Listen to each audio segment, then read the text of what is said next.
Hi, welcome to Weird Guitar Lessons. I'm Shawn Persinger, aka Prester John, and this is lesson number 1. I'm probably going to say this for the first couple times on these lessons, is that weird is a relative term, so if you think these lessons are weird, great. If you don't, drop me an email, ask for something weirder. I am happy to oblige. It's what I'm here for. So this is lesson number 1, and I'm going to be talking about the Locrian mode, which is a weird mode. It's a mode you don't hear very often, and I wrote a song many years ago for my band Boud Deun that was specifically to be a vehicle for the Locrian mode because you didn't hear it. And what I'm going to do is I'm going to play that song, and then I'm going to break down the parts, talk a little bit about how the Locrian works, but really most of the theoretical information you can find at weirdguitarlessons.com, and you can download the theory side and the sheet music for this song. Alright, here we go. So, the song is called Train Rain Zero, and it's from the Boud Deun record, The Stolen Bicycle, and this is it.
Alright, so that's the song, and now I'm going to break down each of the individual parts. Basically, there are 3 sections in an introduction to this song. The introduction is played in unison. The A section and the B section are basically melody from the violin or the guitar, and a bass part and the drum part, and same with the B section. And then the 3rd section, the C section, has a bunch of parts that play together, and I'll discuss that when I get to it. So, first I'll just break down the intro. The intro is just played in unison.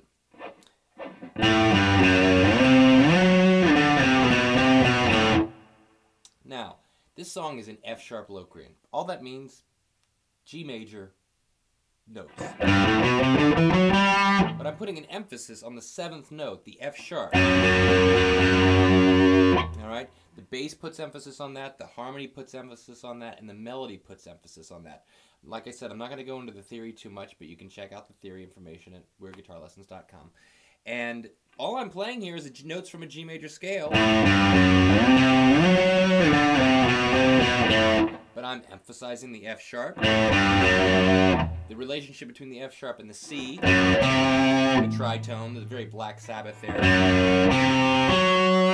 Right? And it goes.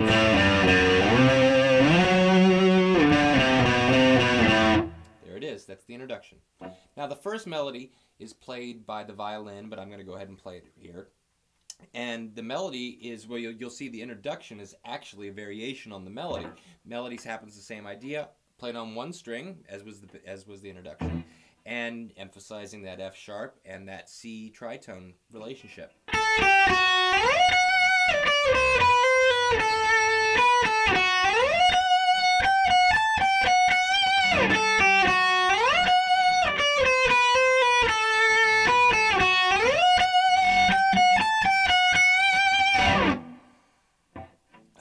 just playing notes in the G major scale. I'm emphasizing that F sharp. In fact, I'm not emphasizing the tritone relationship so much now as I am the F sharp to G, that half step, which happens in the harmony. You go and play the harmony. This is what the guitar does and the violin does while that part, melody part, is being played.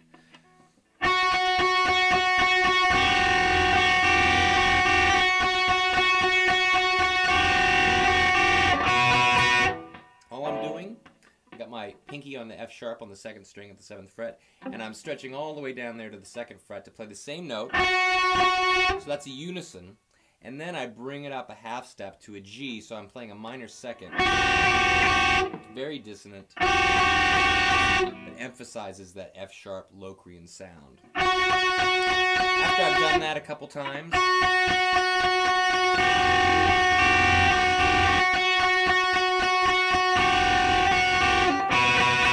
give it a little tonality there by barring there at the pinky at the 7th. I'm playing an F sharp and a B together. That's it. That's the whole rhythm part for the A section. All right, the B melody.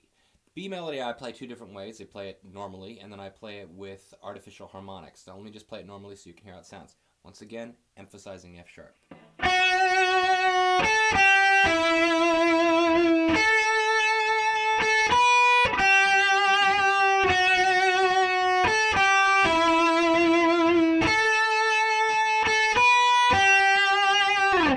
Pretty straight ahead. I'm playing out of the Phrygian pattern there at the 7th fret. The second time through, actually it's the first time through, I play the melody with artificial harmonics. Now if you don't know what artificial harmonics are, they're not that weird, but if you're new to it, they're pretty weird.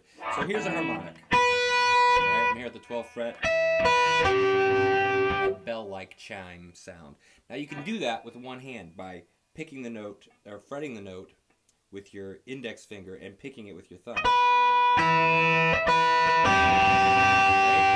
So that's still a natural harmonic. Now if I want to play a fake harmonic, or an artificial harmonic, for instance I make a D chord right here, I go exactly 12 frets up to the 14th fret, the 15th fret, and the 14th fret.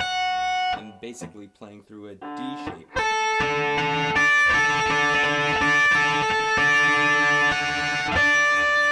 There's my artificial harmonics. All I'm going to do is play this melody in artificial harmonics.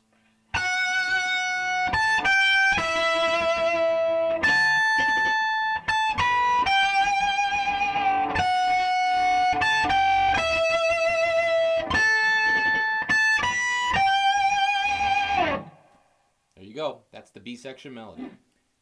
B section harmony part, it's an F sharp minor 7 flat 5 chord. Now, if you don't play jazz, that chord probably doesn't mean anything to you. If you play jazz, it's a pretty common chord. I put the emphasis on it. Again, F sharp. At the first time through, I'm going to resolve to a B, but the rest is to the F sharp. Here we go. I just pick straight down the chord.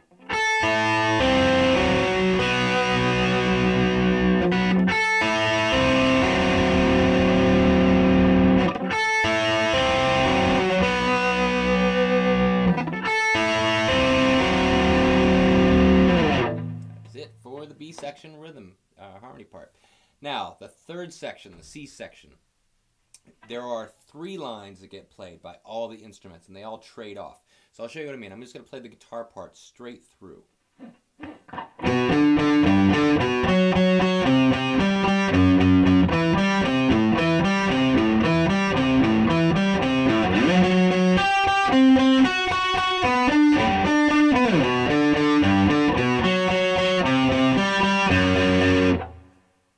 That's the guitar part.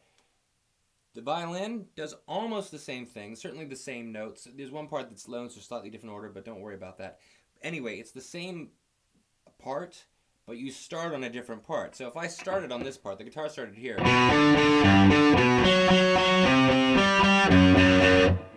The violin does that second and starts one of the other parts first. And the bass, same idea. So there's 3 parts that get repeated, and each instrument's playing its own part. This is hopefully will be very easy to see if you look at the tab that's available at the other website. And one other thing I want to point out, this one line here,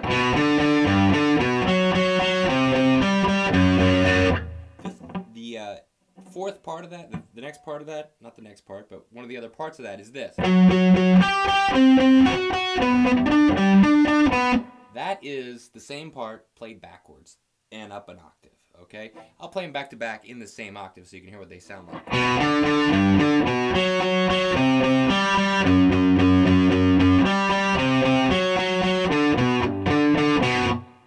So just one's forward, one's backwards. That's all the parts. I didn't talk about the bass line, which is really important and vital to the song, maintaining the overall F-sharp tonality. And that's available on the tab. And I didn't talk about the drum part, which in its own way is very melodic. It's a really great drum part, and there's the timpani in the middle of the B section, which obviously has a pitch. And that's it. So I hope you've enjoyed this weird guitar lesson number 1.